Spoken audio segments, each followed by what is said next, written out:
Microsoft এক্সেলে দেখতে পাচ্ছেন আমার কিছু ডাটা দেওয়া আছে এবং আমাকে বলা হলো যে 30 সেকেন্ডের মধ্যে সবগুলো ডাটার পাশে আমাকে পার্সেন্টেজ বসাতে হবে।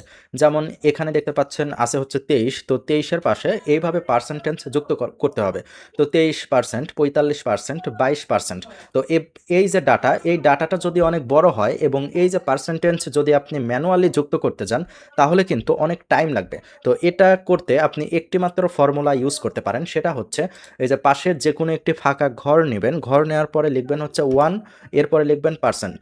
তো 1 মানে 1% লেখার পরে সিম্পলি এই যে 1% এটা হচ্ছে কপি করবেন। কপি করার পরে আপনি যে যে নাম্বারের পাশে পার্সেন্ট দেখতে চান সম্পূর্ণ নাম্বার আপনি হচ্ছে সিলেক্ট করবেন। সিলেক্ট করার পর উপরে দেখবেন আছে হচ্ছে পেস্ট, তো পেস্টের উপর ক্লিক করবেন, তারপরে পাবেন হচ্ছে পেস্ট স্পেশাল।